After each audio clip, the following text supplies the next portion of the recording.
Estimados amigos y amigas, y hoy quiero hablar con ustedes y compartir una pregunta. ¿Qué haces cuando no tienes nada que hacer? ¿Qué haces?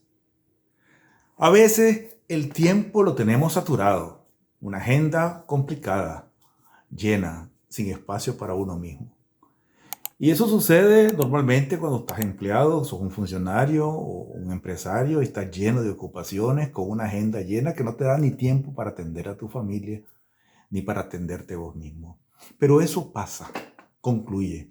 Concluye porque te jubilaste o te enfermaste o te quedaste sin empleo o simplemente pasaron esas circunstancias de una alta ocupación, de una agenda saturada y te quedó despejado el tiempo. Entonces, la pregunta es, ¿qué haces en ese tiempo?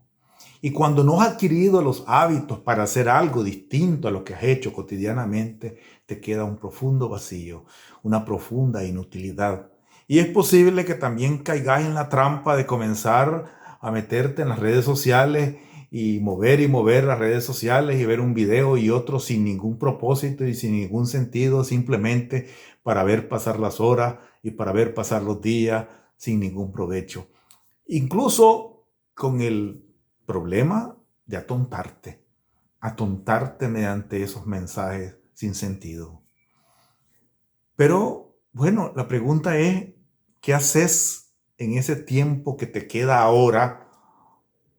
En realidad vas a hacer lo que construiste, lo que creaste como hábitos. Y esos hábitos hay que crearlos desde temprano, preferiblemente desde la adolescencia y desde la juventud, para que cuando el tiempo sea holgado, cuando la saturación de la agenda y esa complicada vida que a veces tenemos y en la cual nos dejamos llevar termine, entonces simplemente tener los hábitos que siempre has tenido, las prácticas que siempre has tenido, y por lo tanto no habrá tiempo perdido, no habrá vacíos de soledad y de silencio insoportable, sino lo que va a haber es una profunda satisfacción para hacer lo que te gusta hacer, para continuar haciendo aquellos hábitos que comenzaste a hacer. Y la pregunta es, ¿cómo evitar que ese vacío profundo, silencioso e inútil llega y de repente te quedas sentado en una silla y no sabes qué hacer?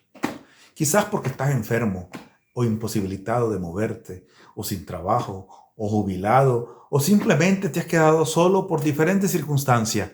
Entonces, esa soledad, ese vacío, esa inutilidad para hacer uso de tu tiempo de la mejor manera posible, se convierte, si has tenido un hábito para hacerlo, en una gran oportunidad y por lo tanto la vas a disfrutar y la vas a vivir de manera placentera.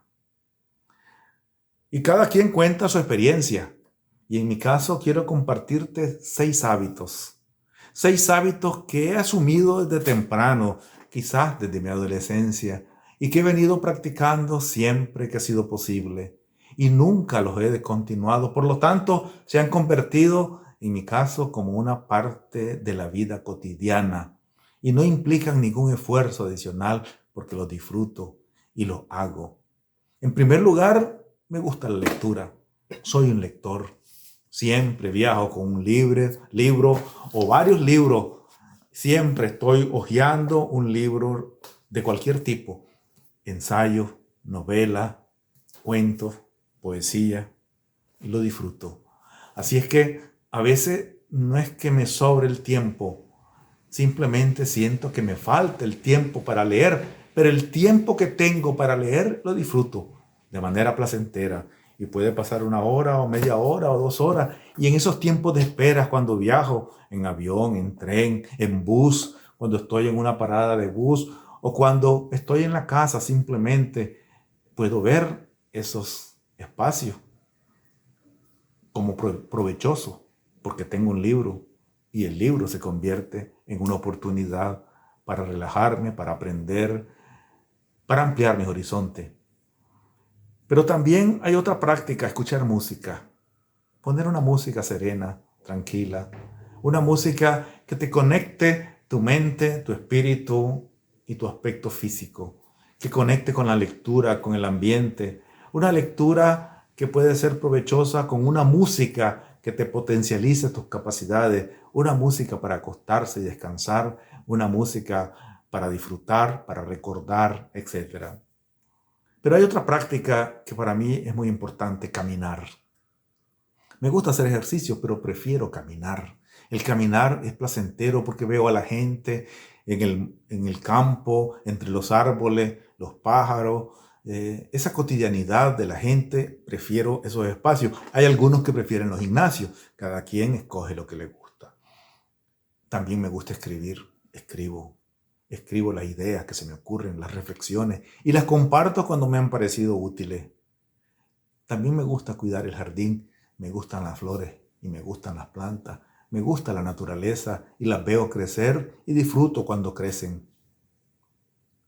También me gusta compartir con otros, con la familia y con los amigos, tomarme un café, hablar sin sentido de la inmortalidad del cangrejo, compartir lo cotidiano sin que exista algo extraordinario. Pero también hay otras prácticas y hábitos que no necesariamente los tengo, pero que ustedes pueden tener. Algunas veces lo he hecho, pero no fueron asumidos.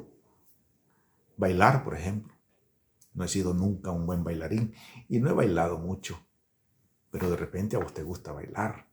Y bailar es un buen hábito, una buena práctica que podés disfrutar. También algún deporte que puedas hacer siempre. Un deporte que te da capacidad física, pero también hay deportes y prácticas que te dan agilidad mental. Por ejemplo, el ajedrez. De vez en cuando juego una partida de ajedrez, pero ya no es una práctica cotidiana que en mi caso no he asumido aún. Pero también pintar y dibujar.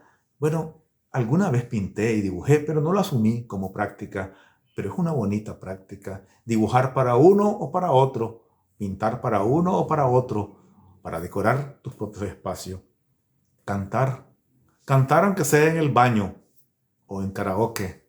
En realidad yo no canto, pero quizás vos cantás y no importa que tu voz sea bonita o no importa, es el disfrutar de ese espacio. Pero también hacer artesanía, decoraciones, bordados y cosas similares. Hay personas que tienen esa habilidad que pueden hacer. Y hay personas que han querido hacerlo siempre y por el tiempo agotado, el tiempo lleno de agendas complicadas, no lo han hecho, pero de repente tienen la oportunidad de hacerlo y pueden hacerlo. Yo pregunto, ¿cuáles hábitos tienes? Quizás hay otros. ¿Cuáles hábitos quisieras tener? Quisieras tener ya, desde tu adolescencia, desde tu juventud, y que practiques ya, de tal forma que cuando la vida te ofrezca un espacio en blanco, un espacio sin obligaciones, sin tarea, o más flexible por la razón que sea, entonces podrás recurrir con placer y con entusiasmo a esa práctica y a esos hábitos. No serán tiempos perdidos ni inútiles, serán tiempos provechosos, de placer, de disfrute. Y esa es la gran ventaja. Así es que la pregunta que hacía es, ¿qué hacer cuando no tienes nada que hacer? Bueno, aprendamos hábitos correctos, hábitos útiles, hábitos placenteros. Muchas gracias.